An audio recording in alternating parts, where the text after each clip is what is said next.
A la Primera Guerra Mundial se le llamó la guerra para terminar todas las guerras. Qué ironía, ¿no?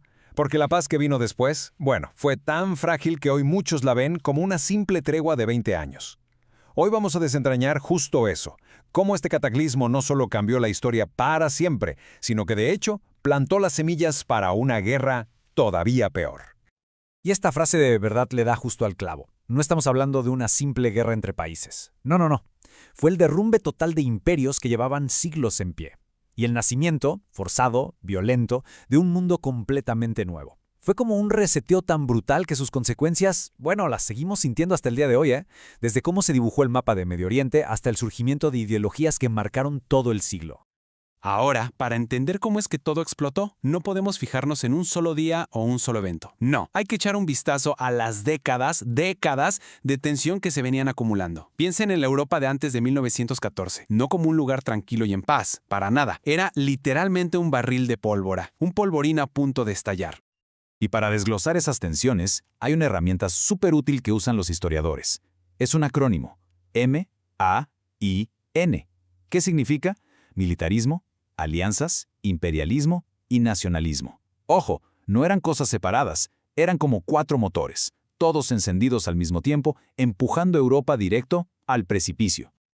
A ver, hablemos primero del militarismo. Se sentía en el aire.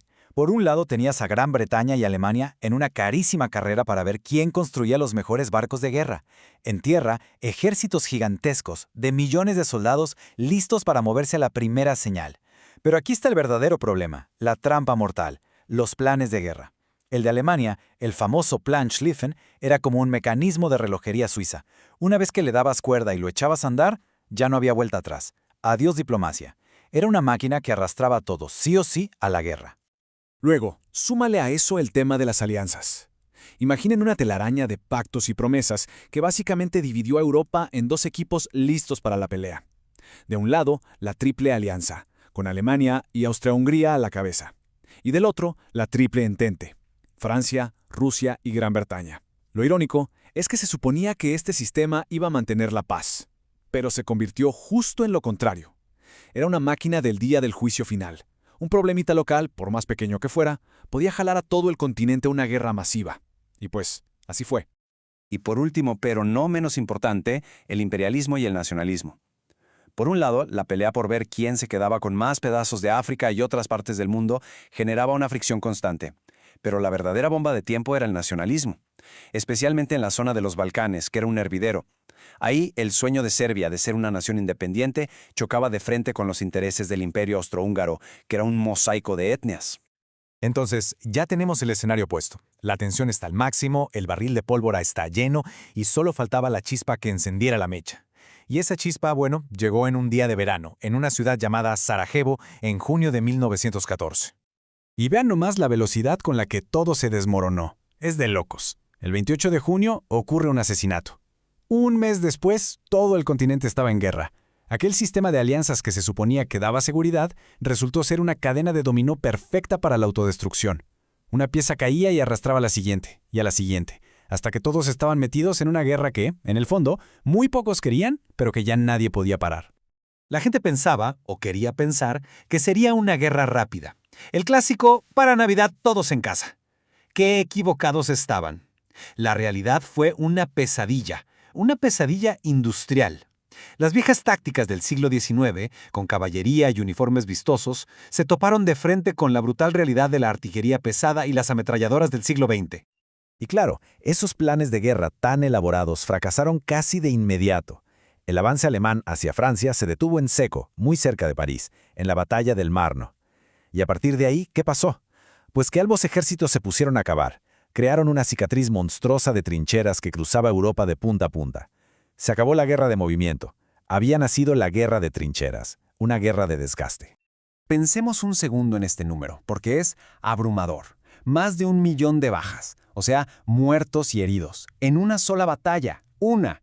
En lugares como el Somme o Verdún, el objetivo ya ni siquiera era conquistar un pueblo o avanzar unos kilómetros. El objetivo era, simple y brutalmente, matar a más soldados del otro bando de los que ellos te mataban a ti. Era una picadora de carne, literalmente, a una escala industrial que nadie había visto jamás. Toda esa genialidad humana, La misma que nos dio el telégrafo, la luz eléctrica, ahora estaba dedicada por completo a la matanza. El gas venenoso arrastrándose silenciosamente por las trincheras. Los primeros tanques, torpes y lentos, aplastando todo a su paso. Los aviones peleando en el cielo. La tecnología no solo cambió la guerra, la convirtió en algo espantoso, irreconocible. Y llegamos a 1917, el año clave, el año en que todo cambió. Pasaron dos cosas fundamentales. Primero, Alemania vuelve a usar sus submarinos sin restricciones, y para colmo, se descubre el famoso telegrama Zimmermann. El resultado, Estados Unidos entra a la guerra. Y segundo, en Rusia estalla la revolución bolchevique, y el país, que ya no podía más, se sale del conflicto. El tablero de ajedrez cambió por completo. El final, ahora sí, se veía venir. Finalmente, a las 11 de la mañana, del día 11 del mes 11 de 1918, las armas callaron. Silencio. Pero, y este es un gran pero, una cosa es que la guerra terminara en el frente de batalla, y otra muy distinta es lo que pasó en la mesa de negociaciones. La paz que se firmó, resultó ser casi tan destructiva como la propia guerra. Claro, para los que ganaron, pues era la paz, pero para Alemania fue un diktat, una imposición humillante. Imaginen, te obligan a aceptar que tú y solo tú tienes la culpa de todo. Te hacen pagar una cantidad de dinero imposible, te quitan territorios y básicamente te deshacen el ejército. Esto no solo dejó a Alemania en la ruina, sino que sembró un veneno, un resentimiento profundo en la gente que nomás estaba esperando el momento para explotar. Y sobre ese terreno fértil de resentimiento creció un mito peligrosísimo, la leyenda de la puñalada por la espalda. La idea, el cuento, era que el ejército alemán, tan valiente, nunca fue vencido en la batalla. No, fue traicionado. ¿Por quién? Por los políticos, por los civiles en su propia casa. Esta mentira, porque era una mentira, se convirtió en un arma letal en contra de la nueva y frágil democracia alemana, la famosa República de Weimar. Las consecuencias de esta paz, que de paz tenía poco, no iban a tardar en llegar. El camino a la Segunda Guerra Mundial no fue algo que pasó de la nada. No, fue una línea directa, una continuación de todas esas heridas de la Primera Guerra que nunca se cerraron bien. Económicamente, la posguerra fue una auténtica montaña rusa de terror para Alemania. Primero, una hiperinflación brutal en 1923 que hizo que los ahorros de toda una vida no valieran nada. Luego un respiro, una prosperidad medio falsa, construida con préstamos de Estados Unidos. Y después, el desplome, el colapso total con la Gran Depresión que empezó en 1929. La cadena de eventos es trágica, pero casi se podía ver venir. El crack de Wall Street en el 29 desata la Gran Depresión, y Alemania le pega con todo. Desempleo por los cielos, la gente desesperada. ¿Y qué pasa en esos casos? La gente deja de creer en las opciones moderadas y empieza a buscar soluciones extremas, radicales. Y ahí, en medio del caos, aparece un personaje como Adolf Hitler, prometiendo vengar la humillación de Versalles y devolverle a Alemania su orgullo. La gente estaba desesperada y lo escuchó. Para 1933, la democracia alemana ya era historia. Y así volvemos al punto de partida. La Gran Guerra, sin duda, acabó con imperios y cambió el mapa del mundo para siempre. Pero sus secuelas, ese resentimiento del Tratado de Versalles, el desastre económico, todo eso fue el camino directo que llevó al poder a Hitler y por ende a la Segunda Guerra Mundial. Entonces, la pregunta queda en el aire. Y es una pregunta fuerte.